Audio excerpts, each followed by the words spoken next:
Uh, I am full on biker guy, but here's the thing. Of course, helmet. Okay. We brought the helmet. Amanda and I went on like an hour-long ride earlier, and I finally got her a helmet. We have an intercom system in them, so we can talk to each other when we're riding, which is really nice. Yeah. But listen, before I would love to talk about that and flex my motorcycle and how good I look when I'm riding it, but we have to take a quick aside and talk about how fucking good Alien Romulus was. Oh my god. It was everything. As an Alien lover, hardcore franchise guy, I own all of them, and I went in, and I loved the Ridley Scott prequels, Prometheus and Covenant, which is highly debated. But I just gotta say, went to Romulus, fucking blew my dick off. Amanda loved it. She was visibly disgusted and freaked out at multiple points during the movie. So I just gotta say, shout out that Anthony, you saw it too, right? Did you enjoy it? Yeah, I saw it last week. Yeah, I enjoyed it. But full disclosure, I've only seen Alien once and Alien Romulus. So like those are the only ones you have seen. Two. And it conveniently has worked out in sequential order that way. But yeah, I mean, I get the like love for the franchise. I just am not that invested in it. But I had a great time, and I mean, I'm going to watch all of them. But I just had to put that out there. Like, I'm just not I'm not like deep throat into Alien. Right. They're all on. Thankfully, right now they're all on Disney Plus, this is the first time they've all been in one place, so you can go through all of them. Wow. But yeah, they're definitely worth watching. David Fincher directed the third one, which a lot of people hate, but I enjoyed it. And then James Cameron did the second one. So you got Ridley Scott, James Cameron, Fincher back to back. Yeah, and what's interesting about James Cameron is like, it's widely regarded that Terminator 2 is the best Terminator, and he directed that one, and it's widely regarded that Aliens is the best Alien movie, and he also directed that one. So anybody that wants to hate on James Cameron because of Avatar, let me just check you real quick and let you know he directed two other fantastic, well-regarded, highly grossing movies. Yeah. So and the Titanic. I would say that the second Avatar is better than the first Avatar too. I think Whitewater's absolutely. better than the first one. Yeah. Oh, 100%. Yeah.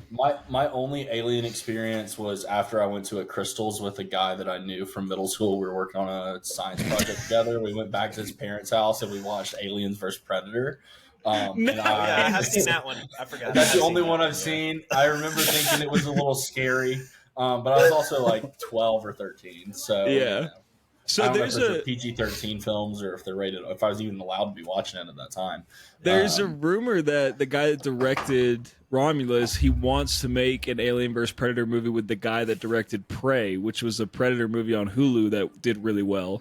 And he said the way that he wanted to do it was have him direct the first half and then one of them direct the other half. So like they would basically work together to create a movie, which could be really cool. But I also didn't know. I know we need to get into the album. Sorry, I'm fanboying. I didn't know Romulus was supposed to be a Hulu exclusive. They were going to release it direct to streaming, and then somebody convinced them to put it in theaters, and it's fucking made a shit ton of money. So I think it was a good move to do that. Yeah, you got to see. I mean, seeing those things on a small screen would do it such a disservice, right? Yeah, 100%. Is Predator also an alien being, or is Predator like just like a guy? I don't remember. No, it's like in its own world. Yeah, he is an an otherworldly figure, but they were two totally separate entities. It's kind of like Freddy versus Jason. Yeah, right. Like they had two popular franchises, and they were like, "Let's try to throw something together here."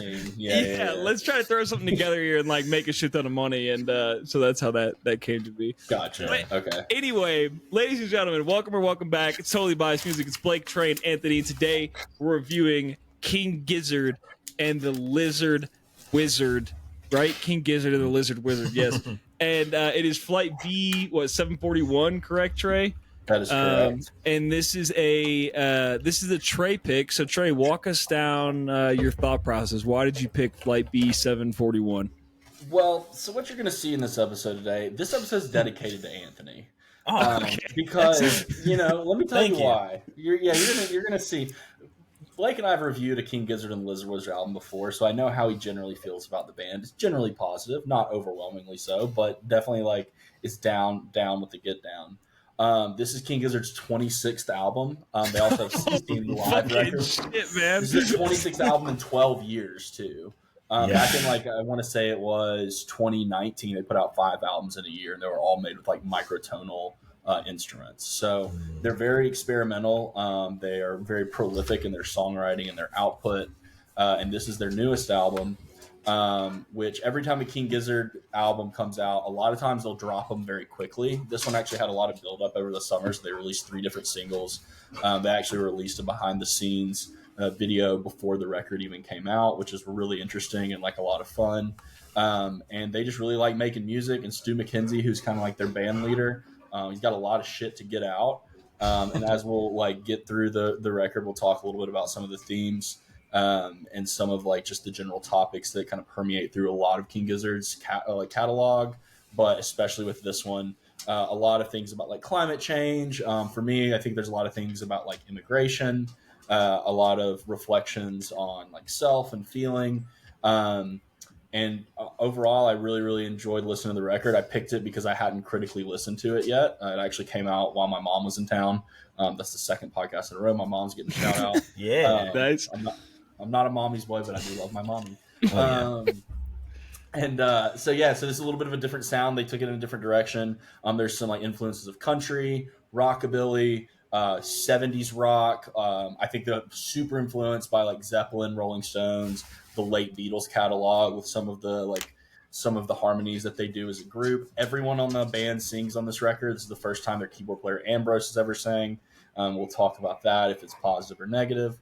But yeah, I really enjoyed the record. I'm really glad that I picked it. It was definitely a bit of a question mark. But the reason it's dedicated to Anthony is because I don't know how Anthony feels about King Gizzard and Lizard Wizard. I don't know if he's ever listened to him. I'm excited to hear his perspective, as well as yours, of course, Blake.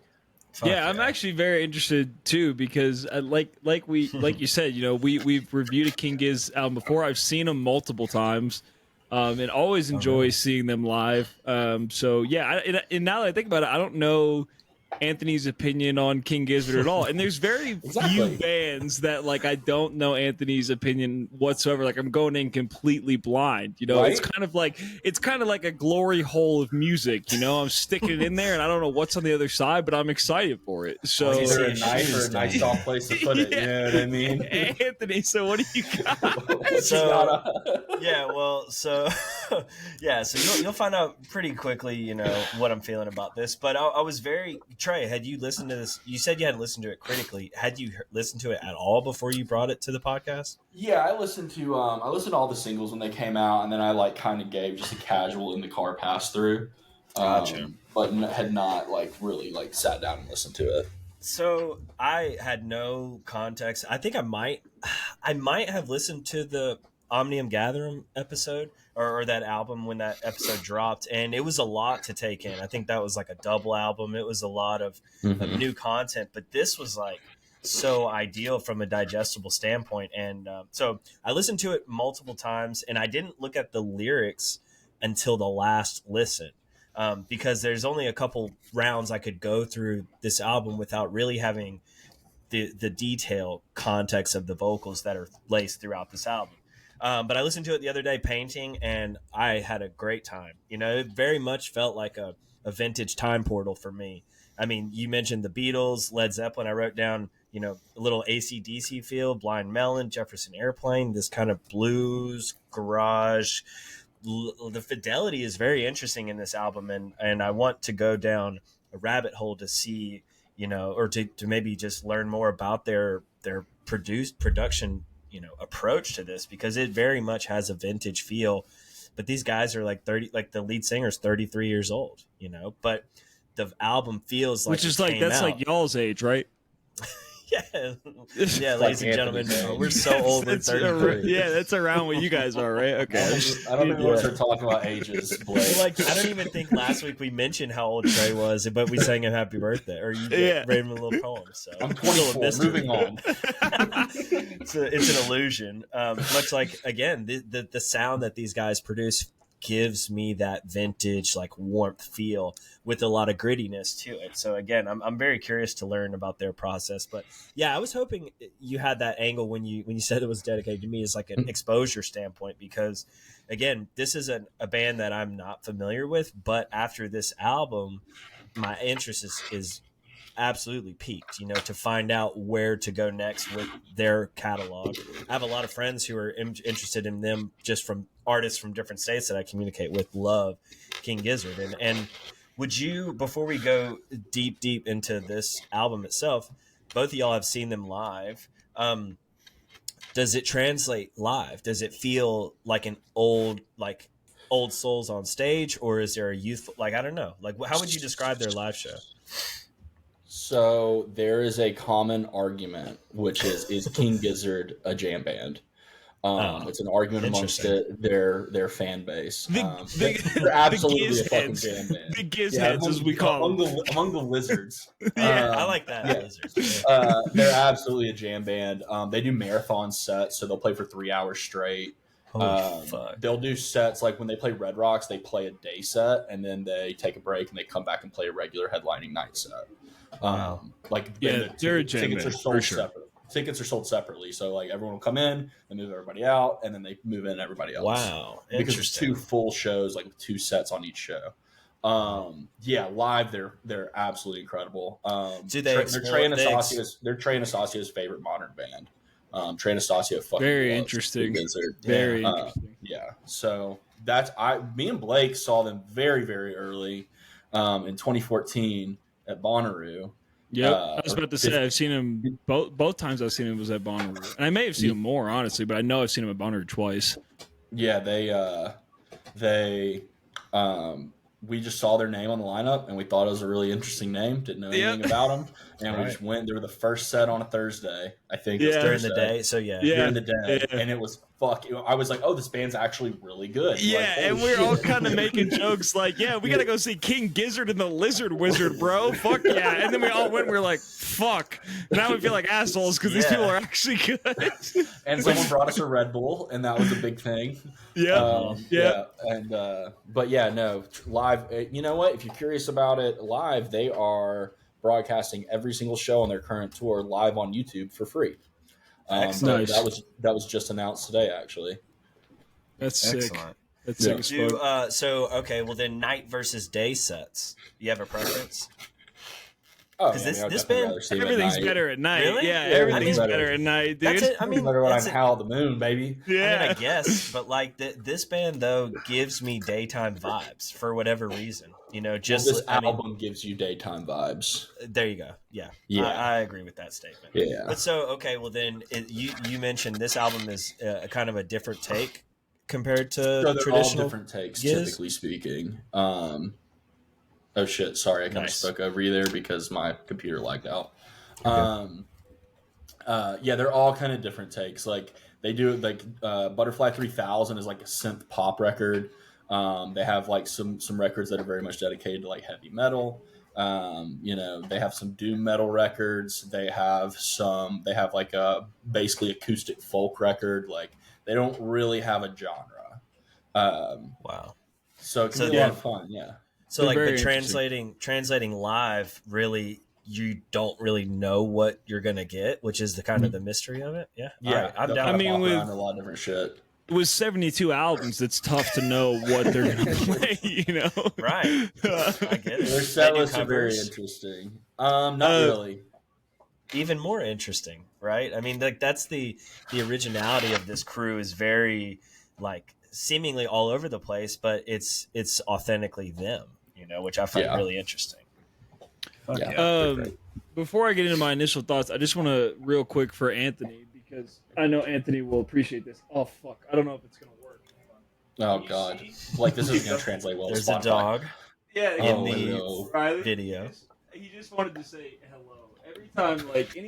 Any dog related thing, I'm like, I gotta let Anthony in on this, and let him see the pups. Hell yeah. Yeah, I think the Giz album is interesting that you said that, Trey, about the eras that they kind of spanned over this album, because I had many thoughts during it of this sounds like a 70s rock song, or this sounds like a 60s Beatles knockoff song, and obviously we'll get into that with my top and bottom songs. I'm sure Trey can go ahead and assume what those are going to be, but I think they spanned a bunch of different types of rock music here, and the fact that they have, what did you say, 24 albums or 26 albums or 26, like they're clearly just like bursting at the seams to create and put out music, which I think is very cool. It's very honorable. It's very interesting. Like the fact that they're not, or I'm assuming they're independent, right? Like they're not on a major record label. If so they're putting out this many projects, they actually just created their own record label called like P Doom. They were signed to Atlantic, I think. I can't remember. They were signed to a major. They had an imprint, but they were signed to a major record label at one point. And they've just recently gone fully off on their own. So what's interesting to me is like, obviously, and I know y'all are not as deep in this world, but with independent hip hop artists like Chief Keef or NBA Youngboy, like they will put out, like Chief Keef has like 30 albums, and there's probably his first album release was a major label debut. After that, he went independent. And hip hop artists, when they get this chance to be independent, they put out albums like they put out, like Wayne used to put out mixtapes. And so there's a lot of throwaways, a lot of bad songs in them, and like it's hard to work through that discography. But with King Gizzard, like it's really interesting, their dynamic, because every King Gizzard album that I've listened to, I've enjoyed, and they're all very different. And so this album, like I was very, very impressed with it. There are some songs that I don't like on it that we'll get into later, but as a whole, I think the project was really cool. And I think like there's so many, I think like Led Zeppelin vibes was very accurate. Trey, Anthony, even like AC/DC vibes, because there was times where I wrote like 70s/80s, like I didn't know what genre, like what version of rock it fell into. It was like either an average 70s song or a really good 80s song that they were playing at the time, or that's how I interpreted it. And I think like one, I used to shit on Humphreys McGee a lot because I thought like it was funny how obsessed certain people in Birmingham were with Humphreys McGee. But I did enjoy Humphreys for the fact that like they were like a hard rock jam band. That is what every time I saw them, it was like hard rock music, but it was in a jam form. And it was really, really interesting because nobody else was doing that in my eyes. Nobody else played music the way Humphreys played music. And I think King Gizzard is very much in that vein. They're kind of in their own lane, and it's super interesting. So I think it was a good pick, and I had a great time listening to it. I listened to it at the gym, actually, surprisingly, because I was like, you know what, I'm at the gym. I'm listening to the same shit I always listen to. Let me put on King Gizzard, and there were some songs that like worked perfectly for being at the gym. Like they got me hyped up. I was like, fuck yeah, let me pump a little harder right now. A little flex, by the way. I go to the gym pretty regularly. Just want to let everybody know. But you don't tell people it doesn't count. Yeah, it doesn't count. Right. And soon, like once I get a little bit bigger, I'll start posting thirst traps on the Instagram, like a little flex in the mirror. But right now, I'm not quite there yet. You posted a sleeveless picture with you on your motorcycle today. Okay, but that is a good picture, but it's also a thirst trap. It was a great picture. So yeah, it was enjoyable to listen to. So good pick, Trey. Good pick for sure. Let's get into top tracks. So you know what, Trey, you can lead us off since this is your album. All right. Before I hop in, I do want to just make a quick correction. I forgot about this. So King Gizzard was signed to Flightless, which was an in-house record label that their former band member owned, and they actually booted that guy from the band not too long ago. So they've always been independent. Yeah, there's some like stuff behind it. I don't really know exactly. All right, so top three. My first one is Sad Pilot. I really like that song. First off, it has the word sad in the title, which I fucking love. I also think this is like the best example of kind of some of the fuzzy guitar work that they were going for. I think it comes through really, really well in this song. And as far as kind of some of the like rockabilly, like more poppy type of song structure, I think that this is the song that it works the best on as well. As I do have bottom tracks for this. And I think there are times where that doesn't work. But this one's one where everything kind of clicks. And that's the other thing you talk about, like mastering and whatnot, or you talk about like recording process, Anthony. A lot of times their mastering isn't that great because I mean they are rifling through shit really quickly and they don't really care. Like everything's not so they're like, oh, we don't really give a shit. If it doesn't sound like super clean, I think it's intentional, especially with this record, for it not to be very clean cut. So I think that works well in Sad Pilot as well. My second to top, so my number 2 song is Raw Feel.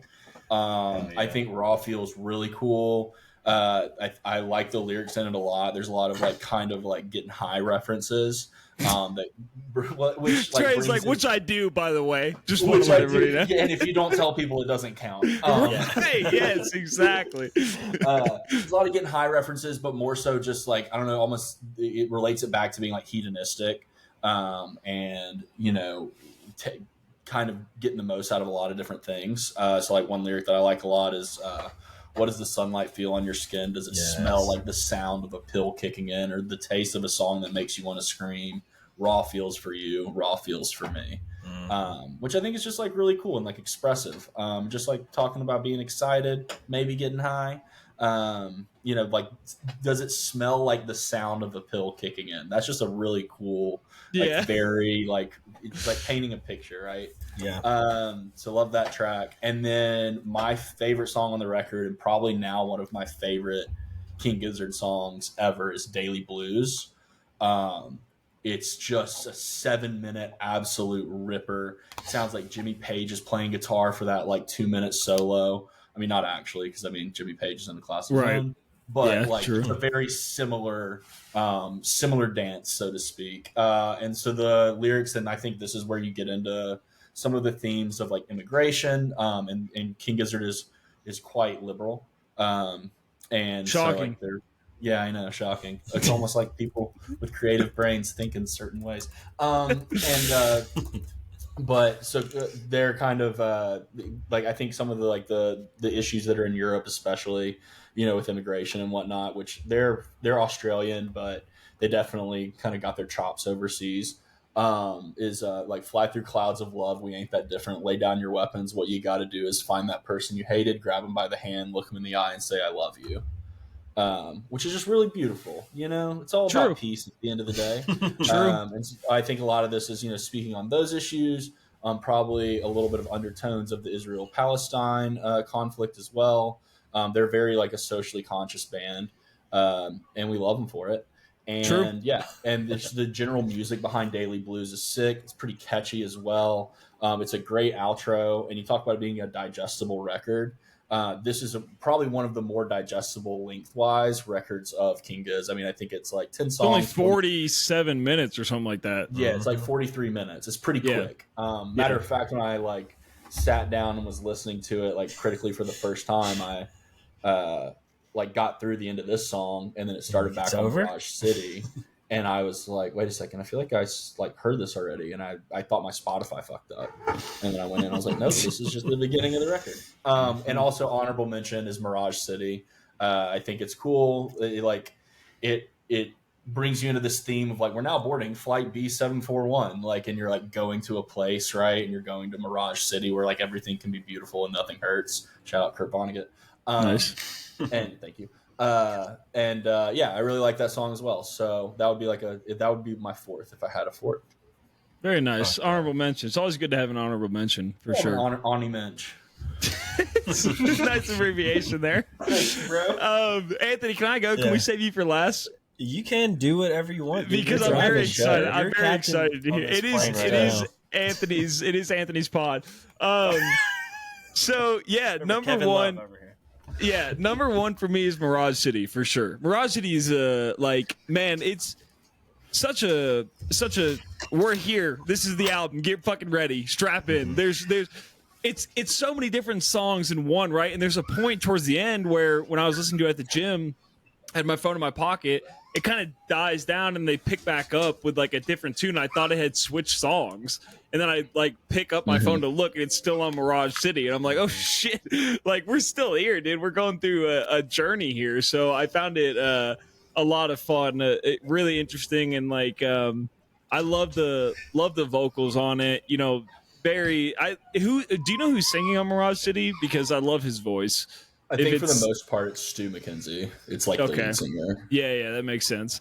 But yeah, I thought it was great, and like I think the fact that it changes kind of tones and tempos and dynamics a lot throughout the song is really cool to me. So I enjoyed that. Next up is Feel the Vision. So this was the first song for me that felt like, and this is where I wrote 70s/80s rock vibes question mark, because I couldn't lock down what era it was. Like it does, like, I don't know how to explain it. It's almost like when we did The Wall, we talked about what song was it, Anthony? The Pink Floyd song that I always say sounds like an 80s song. And Jordan's dad actually listened to the podcast and was like, Blake is wrong about that song, by the way. But there's a Pink Floyd song that sounds like an 80s song, and this is like kind of the same way. Like it sounds like if they were to make a good 80s track, which is very few and far between to me. And it was just like, I could picture, man, I don't know if y'all know this, but I own a motorcycle. And so I could picture just, throwing the headset on, listening to Feel the Vision and just cruising, man, just letting it ride. Like it was such a happy summer vibe. Like I wish that I could experience getting out of high school in the 70s and listening to School's Out. Like that is kind of what I imagine this is like. Had to be a great it had to be the best, dude. Just like windows down, listening to School's Out, and on the CD or the cassette tape, whatever it was at the time. But yeah, like even it's really, really interesting when artists find a way to tap into a musical period in time, right? And we talked a little bit about it with the Death of Slim Shady, how there were moments where it felt like earlier Eminem albums. He found a way to do that, and I felt like King Giz found a way to do that with this album, where it didn't feel like this era. It felt like an earlier era, and they did a really, really good job with it. And I enjoyed listening to that because it took me on different paths, all over the place. Like this is a 60 song? Is it a 70 song? Is it an 80 song? Is it a 2024 song? Like what the fuck is this? So I thought that was really cool. And then Le Risque. So the bass line in Le Risque is like, whew, that bass line is funky, it's sexy, it is the cornerstone of this song. And I think that bass line it really holds that song together. And it's really, really great, really enjoyable. And then honorable mention, I had Sad Pilot. So the guitar riff in this is just, oh man. So like the guitar, like the riff part comes in, I think, I'll have to pull it up real quick, but it's like a minute 50 in.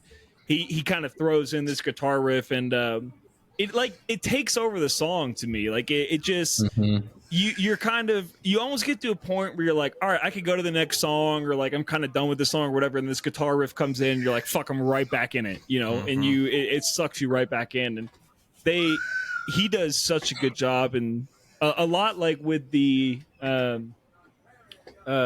Perpetual Groove album, like the instrumentation in this is so good. They're just talented musicians, man. Like you can't listen to this and not take that away from it. So I really, really enjoyed that aspect of this album. And like, I don't want to go overboard with the album itself, but like there's way more than 4 songs that I like wanted to go back to and I wanted to listen to again. I really enjoyed the record as a whole. And that was just the 4 that I kind of was drawn to. And it made me really want to go see King Giz again. Like I just really, and I think like, I'm almost positive, I don't know if it was them or if I was listening to somebody else, that's coming to Red Rocks on September 8th. But I'm coming back from the US Open that day. So I don't know if I can swing it. And I don't know if it's them or not. It may be somebody else, but I would really like to go see him again. Just basically the point of that is I would love to see him live, because they just do a great job, man. They're fun. They're a great listen. So yeah, those are my top 4, I guess. How many guys are in this band? Like how many, I guess, members at this moment? It's a 5-piece now. It was a 6-piece. Gotcha. I think. Feels like it could be like just a giant collective of just musicians. Yeah. Like it definitely has that feel too. So that when they had the hold on, 1, 2. So 3, real quick, it's they a are 4-piece coming now. It was a 5-piece. Excuse me. Or no, it's a 6-piece now. It was a 7-piece. Oh, so they are like coming we're to ordering KFC right now. Yeah, they are coming. They are coming to Red Rocks September 8th. So if you're in Colorado and you have a chance, you should go see him. And I may end up buying tickets to it, honestly, because I don't know, I've said this before to Anthony, I think, but Amanda's seen like 2 concerts in her whole life. So I've been trying to find things to take her to that she may enjoy. And I think King Giz is definitely up that alley. So yeah, if you're around, hit it up. But Anthony, what do you got? So I'll give you my honorable mentions first. It's the bookends of the album, Mirage City and Daily Blues. I love the boarding concept, like the plane concept. I find really interesting. I don't know where the pigs tie in to this necessarily, or the hogs, but I'm very curious to hopefully in time understand. But I love how it starts and ends. But for my top tracks, number 3, I've got Antarctica. I just I don't know, like there's something about this song. It's like this cold place where I want to be, where I feel home, and it's like isolated. I don't know. It's a very interesting track that I kept finding myself going back to that to re-listen and get lost in it again. But something on Mirage City, because at the last minute of that song, it breaks out into this harmonica, where it happened to me every time I listened to this album. I thought that was the beginning of Antarctica, but it was just the end of that track. Yeah. But Antarctica still sticks out in my mind as kind of like the takeoff track now. Number 2 is Sad Pilot. I fucking really dig this song, and this one, similar to my top track, the catchy vocals. And I mean this with all due respect to the Fish community, but it gives me this Fish vibe that I enjoy. The way that he sings, like, gotta leave my problems on the jet bridge. That line really resonates, and so does I'll just keep on winging it. Like that feels like a Trey and Asajio line, fishy. Right? Yeah. It gives me Trey vibes, and I don't claim to be a Fish fanatic, right? But it feels that way, and I could see how, like, I would assume they're influenced by Fish in some fashion, right? One day, Anthony, your consciousness will evolve to a level where you are a Fish guy, and like you're just not there yet. But that's okay. But one day you will realize that either Fish or My Morning Jacket is the greatest band of all time. You're right there. No, there's certain levels of fandom that are important, I think, to say you're at this tier of fandom, right? And I'm okay where I'm at, because I try to come from a place of respect and appreciation, but also, like, there are tiers to that, and I by no means want to step on anyone's toes out there, right? but I enjoy it, I do. And I would love to talk about Mondegreen at some point too. That's very interesting. I can't talk about it. It's a very interesting Trey's heartbroken over there. That Trey needs to go to Delaware apparently and spend a weekend. Move on. Yeah. But Sad Pilot, again, there's a solid groove in that track that just feels so good. So I feel like it's the anthem of this album, and I could be totally wrong, but those are the vocals that resonate in my head on a loop after listening. So that's number 2. Number 1 is Raw Feel. Trey nailed a lot of lyrics, like the little stanza he was talking about. How does it feel when the sun hits your skin? Does it sound like a pill coming on or whatever? Like, that is such a cool fucking line that I was like, hold on.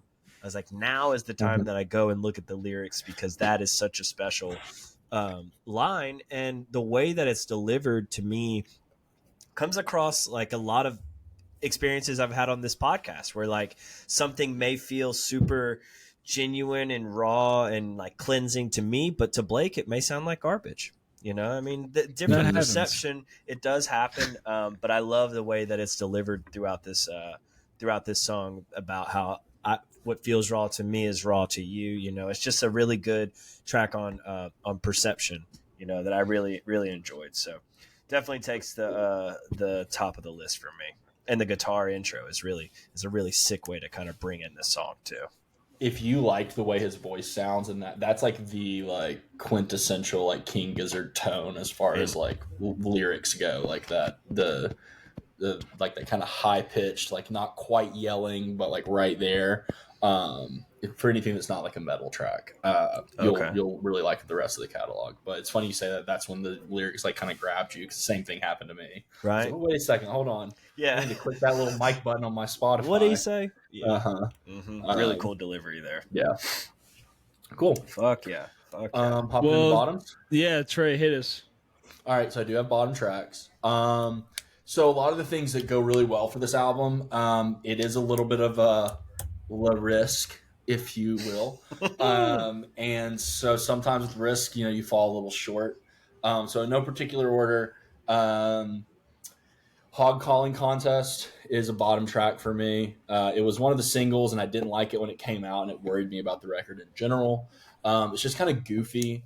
The fast-paced guitar work's like kind of fun, and I do like that part. But like it's a little goofy, has a decent hook.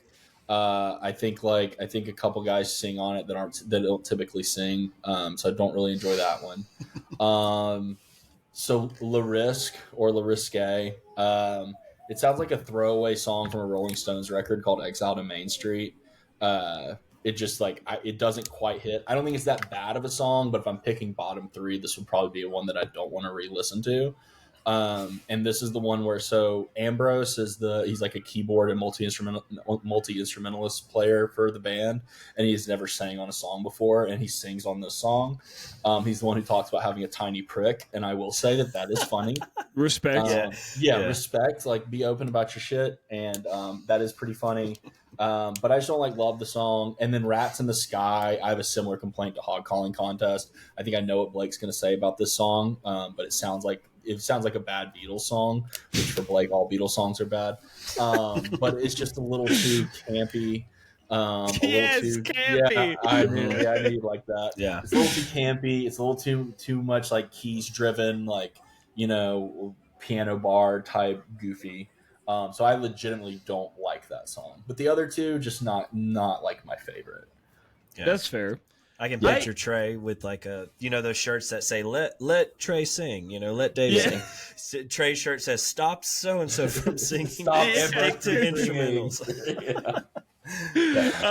So for me, like, I had three, but like Raw Feel and Flight B741, they feel very knockoff Beatles songs to me, particularly Flight B741, for sure. It feels like they were trying to do a Sgt. Pepper's thing, and like, look, man, we have never reviewed a Beatles album on this podcast, right. And that is, I think, intentional, because Trey, Christian, and Anthony all know how I feel about the Beatles. Now, would I listen to a Beatles album objectively and try to review it fairly? I definitely would.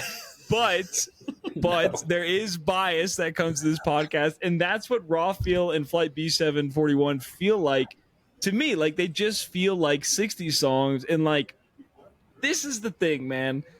The Beatles and 60s music, the rock music was not fully developed in that time, to me. That is my complaint. I feel like there was so much more that came with Led Zeppelin and Pink Floyd in the 70s that pushed that boundary of rock music, that they learned how to use the instruments in a different way and in a better way. They used their vocals in a different way, and credit to what they did, but there's something lacking in that music, and these songs on this King Gizzard album have that same feel. It's like, it's just lacking something to me. It sounds very Beach Boys, Beatles, like, it bores me. Like, and y'all know me, y'all know I like heavy music, and this whole, like, I was 18 in the 60s and I have a surfboard and I don't really know how to surf, but I'm gonna go ride what they call waves in California music, is like kind of what the whole vibe was, and that's what the vibes of these songs are, and I just don't personally enjoy it. Like, and I fundamentally disagree with you on the 60s music part, but I understand the critique of these songs. Yes, okay, that's fair. And I can understand, why people would like that music or like this song or these songs, and I don't discredit that, but it's not my style of music. And then hog calling contest, I mean, I don't need to get any further into that. I think Trey kind of hit it on the head with hog calling contest, which I love the name, so I'll give it credit there. It is a great name. It is a great name, but just not my song. So, but I will say that the one thing that I wanted to note when we did this before I gave the bottom tracks was like, I enjoyed a lot more about this album than I disliked. And that to me speaks volumes about an album itself. There are going to be songs that you don't like on an album. Like the Eminem Show, I think, is probably the hip hop album of all time. There are songs on that album I don't like. Like, that's just the reality of that situation. Like, there are going to be songs that don't resonate with you personally that other people may love, So I don't think that having those bad songs discredits how good of an album it is, but to me, not my fucking thing. So it is what it is. Anthony, what do you got? I think too, like coming from like a listening standpoint, this album, I think what Blake kind of like what you were tapping into is that it sometimes lacks a sonic element that like perhaps a band like Pink Floyd might have. The way that I could think about it is like the difference between listening to a guitar player playing through an amp versus listening to a guitar player playing through some sort of surround sound element to it. I don't think either is bad or good. That's just that it gave me that listening experience from a fidelity standpoint, Yeah. But from a bottom tracks, I only have a couple. One is Rats in the Sky. It just felt way too upbeat for me. Like it was just a vibe. It was hard for me to kind of get into that. Especially coming out of Sad Pilot. So Rats in the Sky is one. The other one is I wrote Field of Vision. I know Blake had this one up there, and it's not because you picked it up there. It was just the sound of the guitar. It just didn't resonate. Interesting. It didn't feel good. Very interesting. I'm not a fan of AC/DC. So like when things start to remind me of that, it kind of gives me a weird kind of like shake it off kind of idea. But I love the drum beat intro, or the drum beat intro is very like, I don't know. This is a weird track for me. Some of these tracks, the directions they go in, it is hard to kind of say that it doesn't stick into a lane, because you might have a 3-segment track that are completely different elements coming and going. But yeah, Field of Vision's got to be on my bottom tracks. Fair. That's fair. Before we go into ratings, I gotta ask you guys: do you guys do anything for your facial hair? Like, do you put beard oil or anything, or like hair growth thing? Because I can't grow like past here, and you guys both have really. Thing, bro. You don't think if I put like maybe like some sort of cream or anything, I could maybe get that going? That's not what beard cream's for. It's more so to prevent irritation at the point. Oh, okay. So I'm just fucked. I'm just a mustache guy from here on out. Mustache guy. You never know. You never know. If you keep shaving it, you might get something coming in. But laziness is my best advice. Okay. Yeah, same. Just let it go. Actually, I'll be honest. I take pretty good care of my beard and skin. Okay. I have a little bit of routine. I just got some new products in. Actually, I'm pretty excited about them. Very nice. Very nice. All right. Well, let's get into ratings. I couldn't find any like major publication ratings or anything. Yeah. So Trey, you can lead us off. What do you think? Yeah. Okay. So kind of harking back to what y'all were saying earlier, especially Anthony, when you were talking about like some of it like hits and doesn't. Not all of this album hits. I would say it's a middle tier album for King Gizzard, even though I really, really like the general sound, especially right now. I'm going through a little bit of a country phase. And nice. 70s rock is always welcome. So with that, I would give it a 7.5. I would give it a solid 7.5.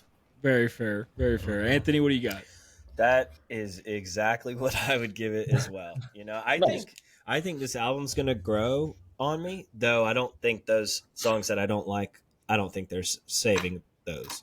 But I am excited to kind of go down and see what else I can find through King Gizzard. Though I struggle finding the time. Like, what is the best context you would think to listen to an album like this, Trey? Like, what would be like the most ideal scenario? Oh, for me, it's windows down, driving, windows down, cranked up, driving around. Particularly maybe in the mountains if you could live there, or maybe just a big grassy field. Maybe out in the country. Shoes off. Yeah, shoes off, kind of like something from like the Woodstock movie. Right? Yeah, I get that. That's why I feel they're daytime vibes, but what you should listen to next, and I would recommend this for any listener maybe that has never listened to King Gizzard and Lizard Wizard, is I would listen to Butterfly 3000 next. It's a lot different like sonically, but like just the general vibe is similar, and it's also just a ton of fun. It's not like super heavy, or if you're someone like Blake who likes really heavy shit, I would highly recommend this is the heaviest they have, but Petrodragonic, Apocalypse, or Dawn of Eternal Night, an Annihilation of Planet Earth, and the Beginning of Merciless Damnation. Yes, that's the name of an album. Very cool. Or In Your Mind Fuzz. In Your Mind Fuzz is an early work that is also pretty great. Very nice. Gotcha. Yeah. Sorry, like, what's your rating? No, you're good. Look, I gotta be honest with y'all. I'm very shocked at this, but I actually gotta rate it higher, man. I gotta rate it an 8. Like I thought the album was fucking great. Like it was a blast to listen to, and I think because of my love of hip hop and how that is primarily what I listen to throughout the day to day, right? Doing anything.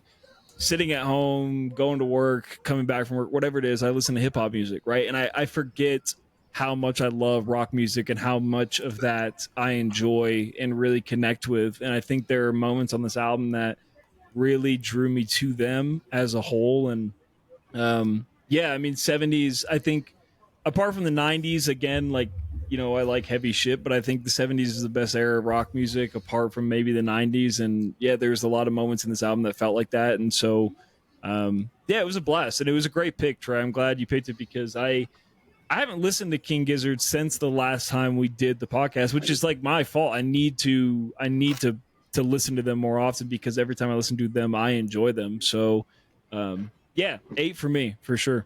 Good shit. Warms my little heart. That gives me some raw feels, one might say. Good shit. All right, so let's get into Rides or Dies. And today, ladies and gentlemen, we are going to play a little bit of each Rides or Dies song. And there's a high chance that we get copyright struck and they take our episode off of Spotify or YouTube or whatever it is. Let's not say high chance. Let's not speak that to existence. There's a 50-50 chance. Yeah, right. So I think what we're gonna do is I have Trey's song pulled up, so we will listen to Trey's song first. Oh wait, do I have the wait? Hang on, I need to make sure I have the audio. Okay, for my song, let me give a little intro before we just hop right in. Also, Trey, real quick, do you know what my background is? Can you tell from this? Oh yeah, that's gonna be a Fish show, brother. That's MSG. Fish where? Yeah, Fish at MSG, baby. That roof is iconic. Yeah. Okay. Trey, I'm not really ready to talk about Fish. I'll be honest with you. I can't quit thinking about it. Oh, thank God that fucking event is over. I was like on my phone and I just wanted to throw it to It's the worst. The worst part is there's only a 9-hour drive. There was no reason for me not to go, and I just didn't go. Anyway, sorry, we're not gonna talk about it. Yeah, it's all right. So I picked Rings by Pine Grove, and once again, this. I know how Blake feels about Pine Grove. He does not particularly care for him, and that's okay. But I want to see how Anthony felt about Pine Grove. I've never made him listen to him before. So if you want to go to 2 minutes and 15 seconds in, beautiful. This is one of my favorite lyrics of all time. And honestly, the more I think about it, I think this might be my favorite song ever made. So okay, wow, interesting. All right, here we go. Blake, your audio turned all the way down on Spotify. No, it's not. It's turned all the way up. It ain't coming through. Now it's up.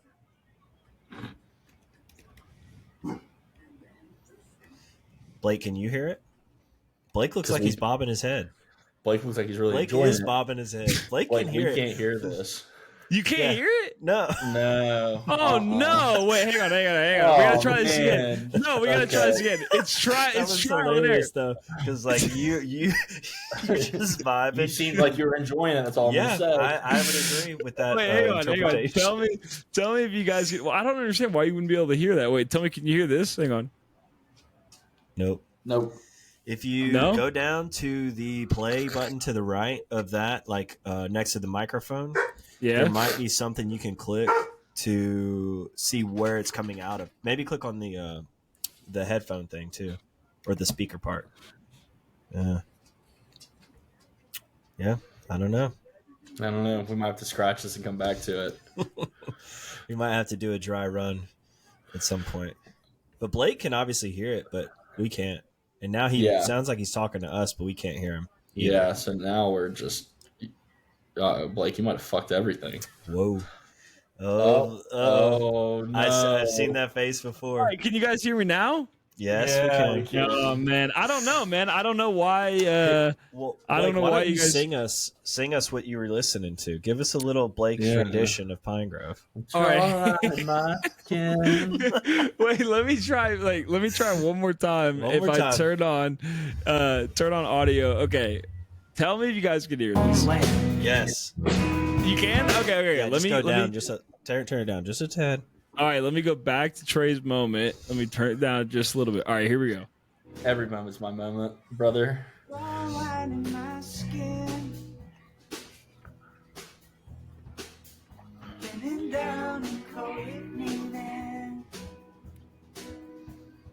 Park me right below the ampersand. All right, I think that's all we can legally get away with playing.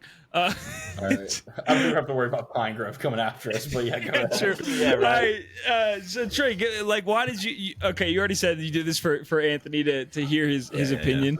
Yeah. Anthony, what did you think? Yeah. I think well done, Trey. Like this is how you turn me on to something. You just give me a taste. Also, I was like, okay, where is this in the album? First song in the album. I'm like, all right, now I got somewhere to go. So it's rides for sure. What's the singer's name again? I'm gonna cry. His name's Evan Stevens Hall. Evan Stevens Hall. Is that right? Gotcha. Yeah. He has an interesting voice that I don't dislike by any means. If you were to give one band, I know this is not a direct comparison, but if you were to just say this band is like that band, who would that band be? Would you say Blind Melon? They're similar. No, not really. Not really. It's more so like they're kind of similar to Modest Mouse in a lot of ways. Yeah. Just like really, really like overtly lyrical. Sad boy shit. Sad boy shit for sure. Yeah. It's definitely emotional. And then they definitely have some like Southern influences, even though they're from New Jersey. Modest Mouse actually has like a little bit of steel guitar and some Southern influences too in some of their tracks. So I would say similar to Modest Mouse if I had to really nail somebody down to it. Gotcha. Yeah, I dig it. Blake, it's a rides. It's a rides for you. Yeah, it rides. Yeah, it's a dies for me. Your reactions would not reflect that. Man, I just don't like Pine Grove. Like, I'm sorry. I have tried, and we have reviewed a Pine Grove album, and like I really have tried, but there's something about it that like I don't know. It's like bad Blink 182 to me. Like it's just sad boy shit that's not. And I'm a sad boy. And it just doesn't. I don't know, man. And it sucks because Trey and I align on so much, whether it be hip hop music, rock music, whatever it is, and like to know that there's something out there that Trey loves so much. Like he really, really likes Pine Grove, like a lot. And like for some reason, it's not my thing. Then again, Bright Eyes too is also kind of that vibe as well, and I don't like Bright Eyes. But like, I don't know. I think either one of us is wrong. It's either me or Trey. And I think if I need to give it some more time and figure out who exactly is wrong in this scenario. But yeah, not my thing. So sorry, Trey. Still love you though. No. And I appreciate. And I knew with you sending that it was more an Anthony thing because I knew how I feel about Pine Grove. Right? Yeah. There was a glimmer of hope though. I was like, maybe I don't know. I feel like you're really happy right now, and you're like, which I love that you're in a happy place in your life. But I need to wait till you're sad again, and then I'll plug this. Then maybe I connect to that. Yeah. Right, exactly. All right, Anthony, I got your track queued up, so give us a little intro, and if you want me to go to a certain point, let me know. Nah, I mean, you'll probably be able to start from the get-go. But so this song is called Habit by The Movement. It is, I guess you could say it's a little taste of what I might bring as an album the next time I get to come around.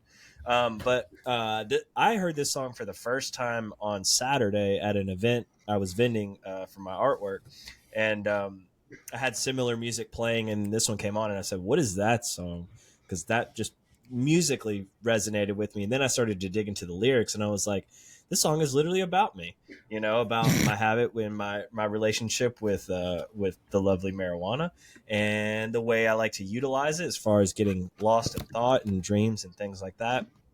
And this song just feels so super good. So wanted to bring it to you guys and see what y'all thought. So give it a little spin, Mr. Blake. All right, let's get it.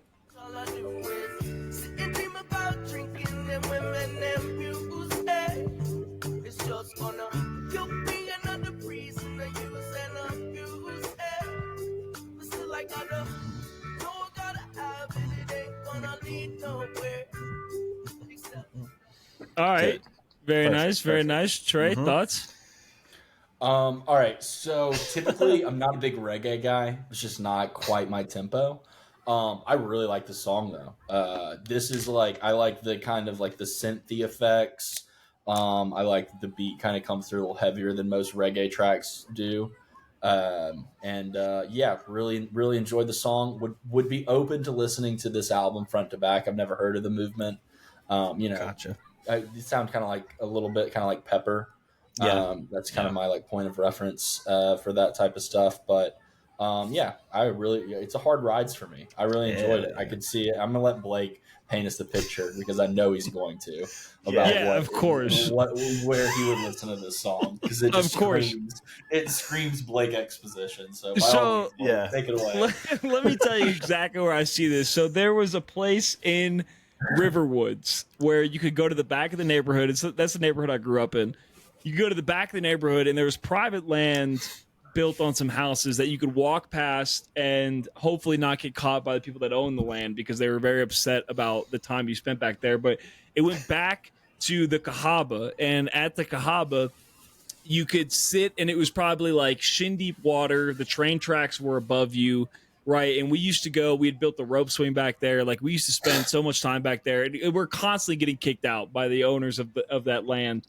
But what I can see is going out there, and I just picture being there with John and Zach and Jalen and my good friends, and going back there just with a cooler and just cracking open some beers and listening to some Habit by The Movement, and that is where I see it. And at this point, here's the thing: this song comes on.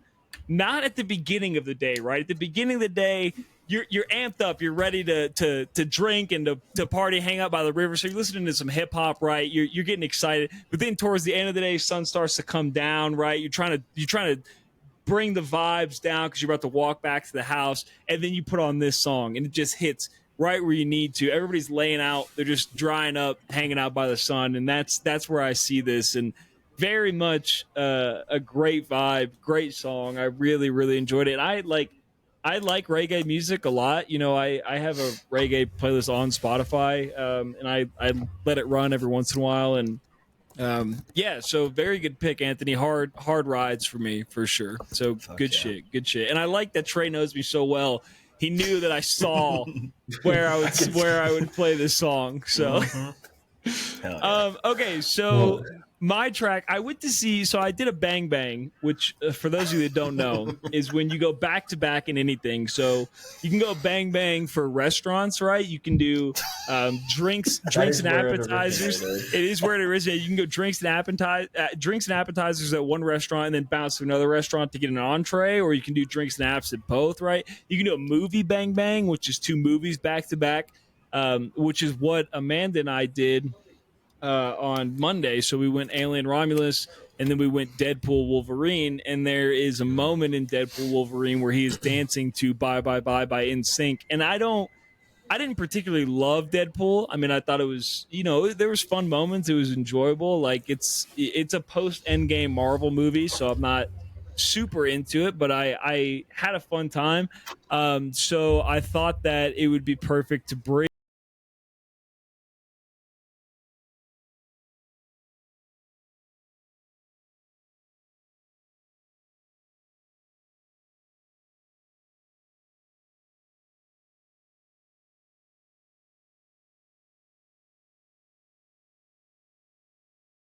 Right. Yeah, right. Yeah. So and so you know what? And I listened to Bye Bye Bye, and then like I went to the gym. I listened to some Backstreet Boys. I got into my boy band shit. Like it was a great time. It was a great vibe. And I don't really that was right before I was old enough to really pick a side. So like I'm both NSYNC and Backstreet Boys. You guys are a lot older than me, like a lot older than me. So you guys probably have a side that you have picked. But yeah, I want to know are you team NSYNC or team Backstreet Boys that also did the song Rides or Dies? I want to ask Blake a question though. When this album came out, how old were you? Mother's womb. I know exactly. So No Strings Attached is the album, but I also found it interesting on Spotify because you sent us the essential NSYNC thing. But if you look up No Strings Attached on Spotify, Bye Bye Bye in parentheses says from Deadpool and Wolverine. Yeah, which is very strange to me. So strange. That's just like a bug. They just fucked up. I mean, yeah. So I don't know how they justify that because that's so weird. I was 5 years old when it came out. I mean, that just makes us. Oh, damn, we are older than you. We are old, but we're not old in the zeitgeist of old. No. I mean, true. We just grew up with NSYNC and Backstreet Boys, which crazy documentaries on the. Have you seen any documentaries about Backstreet Boys and NSYNC, Blake or Trey? No. About like that? There's some dark shit. In gnarly shit. There's one that just came out on Netflix, I think, called Dirty Pop, which just kind of digs into the commercialism behind how these boy bands were like exploited and set up. It's wild shit. But for me, I was always team NSYNC. I was down with them. I don't dislike the Backstreet Boys, but if you were going to make me choose, I feel like NSYNC was kind of more of the direction that I gravitated towards. So yeah, I mean, of course, the song "Rides" it's like super super popular. But I don't like that Spotify had to add that caveat. I don't like Deadpool. That either. Like, the song's 24 years old. What are you talking about? Yeah, true. Trey. Yeah, I'm Backstreet Boys till I die. Oh, no. I call it NSYNC. Sad boy. Nice, got him. Holy shit! No, Backstreet Boys was like my first band obsession. So like, I used to make my parents drive me to Burger King. We didn't eat at Burger King. We were a McDonald's family. So as you can see, duality started from that age. And Xbox guy, right? But I was PlayStation. We were born enemies. Basically, it's amazing how much we love each other. Backstreet Boys put out these like EPs that were like different colors. It was like I think a green one, a blue one, and a red one. And they were only at Burger King, but you couldn't like pick which one you got. You just had to like get whatever the equivalent of a Happy Meal is at Burger King, and they'd give it to you. So I'd make my parents. We went to Burger King a lot to get all these EPs. I collected all the CDs. Yeah, I fucking love Backstreet Boys. So for that reason and that reason alone, the song dies. Fair, very fair. I knew that one of you would take a hard stance, and both of you did, really, honestly. Good choice, though. And I love that scene from Deadpool, and I thought Deadpool was phenomenal. But I do love that scene. The scene was great. The dancing was hilarious, and it was very, very fun. All right, so getting into the movie. So Anthony, you picked Anon from Netflix. Tell us a little bit about it. Why'd you pick it? So director of this movie is a wild character, Andrew Niccol. He's done a lot of really interesting concepts. He did the film In Time with Justin Timberlake and Amanda Seyfried. He did, I think it's called Lord of War, potentially, with Nick Cage. I don't want to misquote myself now. But either way, he creates some crazy, Gattaca, Lord of War, Good Kill. wrote the Truman Show, so his mind is out there. And last week when we were talking about Trap, we were talking about how like profiling and this kind of Big Brother aspect. So this movie is a wild concept. It's super well done. The details and the graphics throughout this film are very like it's all well thought out. The score is amazing. The storyline itself is pretty wild as far as from a POV kind of standpoint. But I wanted to bring you a sci-fi mind bender that I think you could digest. So what'd you think? Did you make it through? First off, everybody. Yes. Yes. I also. So here's the thing. Actually, I started it the night we finished the last podcast, and I fell asleep because it was late. It was late, and so I made it like halfway through, I think. So then I finished the rest of it today. So I did finish it, and I think like I don't know. I didn't like it and I didn't dislike it. I was like somewhere in between. I thought first off, the concept obviously very interesting. The visuals, the sci-fi like aspect to it. I love sci-fi movies. I'm a huge fucking sci-fi guy, and so the constant stream of text, digital imagery, all this stuff throughout the movie, I thought was really, really cool. I didn't really like know what was going on the whole time. Like I didn't really understand the stakes. Like it never felt like there was a ton of stakes. And then like there's scenes in the movie where like whenever they meet as a group, like the detective agency or the police force or whatever he works for, like whenever they're all meeting at the table talking, I was like just kind of bored by that aspect of it. But like outside of that, I thought it was really interesting. Great sex scene. It's great to see a movie with a sex scene, Right. Yeah, as I've been very vocal about, we gotta keep those up. I don't care what the millennials say. So that was great. And like the girl that's like knockoff Scarlett Johansson, I thought she did great. That's Amanda Seyfried. Give her some credit. She's a baddie. Oh, She's is it really? Yeah. How did I not know that? Bro, That's crazy. I don't know. I honestly, I don't know. I don't know how I didn't know that. But her anonymity. Yeah, and so I don't know. I thought it was very much an interesting watch for me. So I'm somewhere on the fence. I didn't think it was phenomenal, but I didn't think it was bad either. Like it was worth watching for sure. So good pick on my end. Trey, what did you think? Similar take to you. I think I liked it a little bit more. I think the technology was absolutely terrifying, and B like really interesting. I don't like Amanda Seyfried like at all as an actress, so I did have to get over that. But I did enjoy her in this movie, and yeah, kind of like the plot just gets a little lost, and then I like the twist at the end though, where it's like, oh, like it was this insider guy the whole time because he was like in love with her. I don't know. I think they could have done a lot more with like the idea behind it, but it was an enjoyable watch. It was very monotone. Like yes, it was like very like flat. Like it felt like a Black Mirror episode. Yes. So like after 2 hours of that, it was kind of like, all right, let's go watch Family Guy or something. Yeah. Like I skipped spice over it up the sex scene because I don't like sex scenes. Oh my god! Like I'm kidding. I didn't skip over it. I don't like them, but I didn't skip over it. No, it's I thought it was good. It was a good pick. It was interesting for sure. It was very interesting. You know what the most interesting part of it were the ads, and then how fucked we would be if that actually existed, because in your face constantly would just be a different advertisement. What's really interesting is I actually had a conversation with somebody recently about, because I posted something on Instagram about a George Orwell thing, because I don't like George Orwell and I don't like 1984 or Animal Farm, and it was basically a takedown of George Orwell, and the concept of it was, what did he get wrong? And somebody asked me, like, what do you think that he got wrong? And that's a whole different conversation. But I told them that Fahrenheit 451, I don't know if you guys have read that.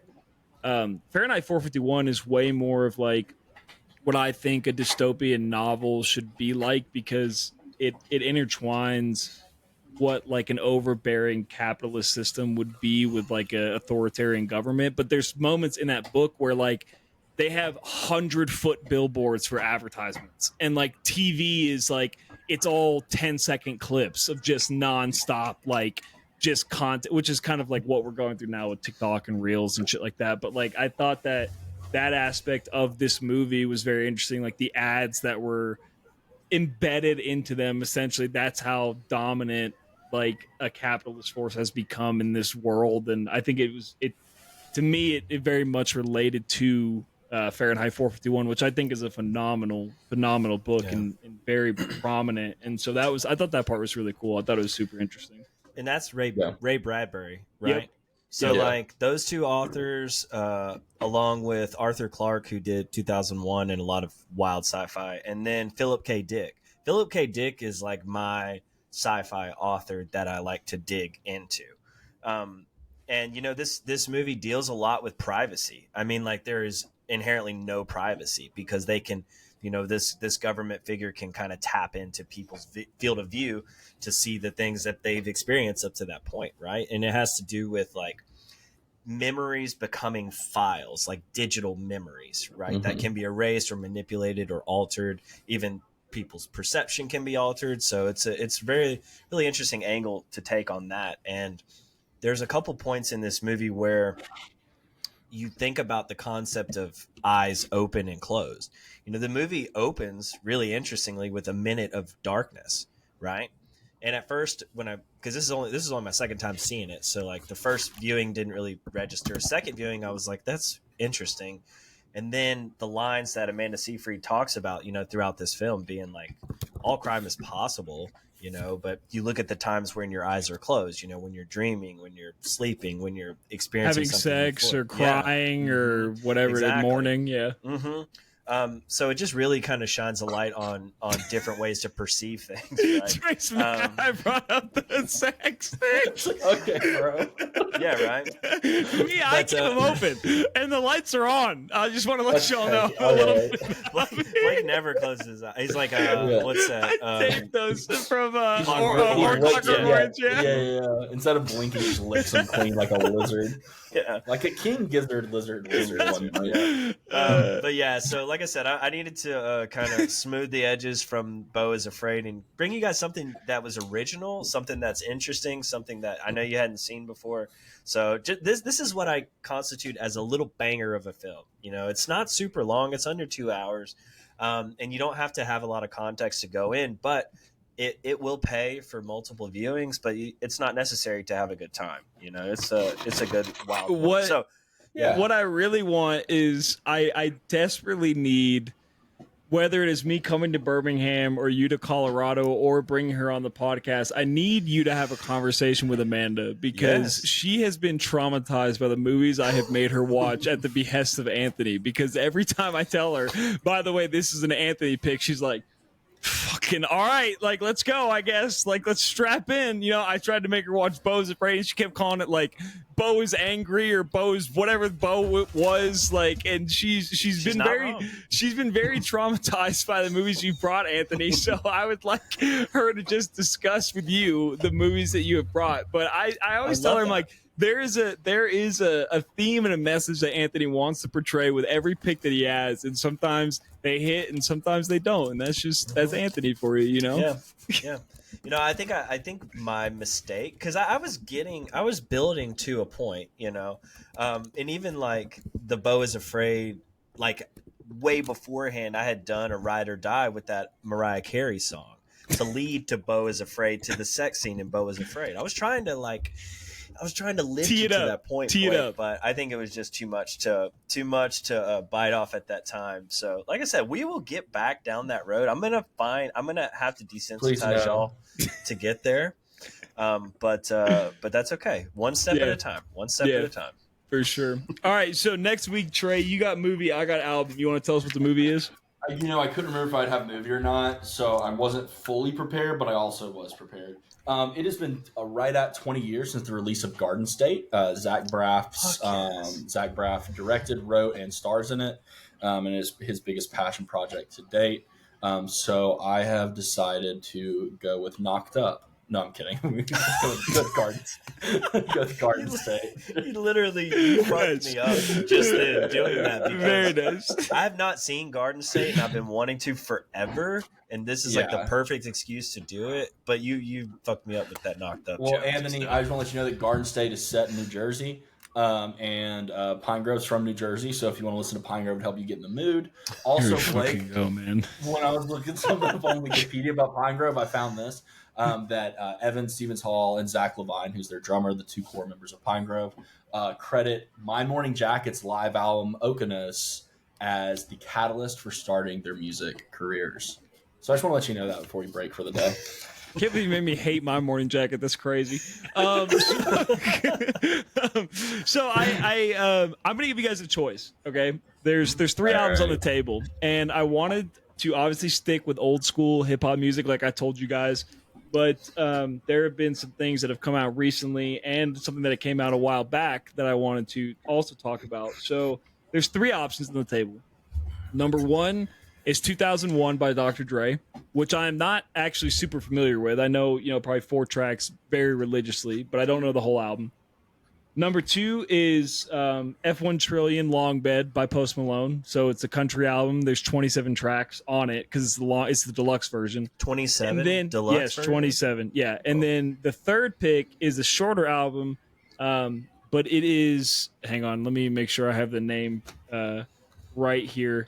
It's the Shabuzi country album, Where I've Been Isn't Where I'm Going. So Shabuzi, I will tell you guys, I know you guys follow me on Instagram. I fucking love this Shabuzi album. I think he's phenomenal.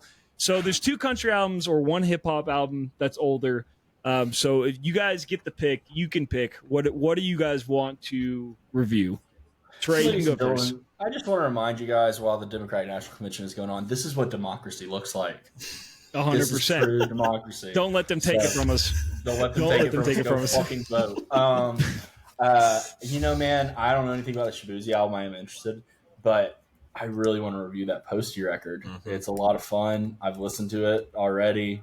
I like it a lot. I would love to talk about it. So fair. That would be my vote. Yeah, and I was gonna just go ahead and waive my right to vote and agree with Trey because I had a feeling this is where it was gonna go. So yeah, nice. I'm down with Post Malone. All right, don't waive your right to vote, though. Go vote. Yeah, go vote. Go vote. For sure. That's not democracy. Your vote matters. Blah blah blah.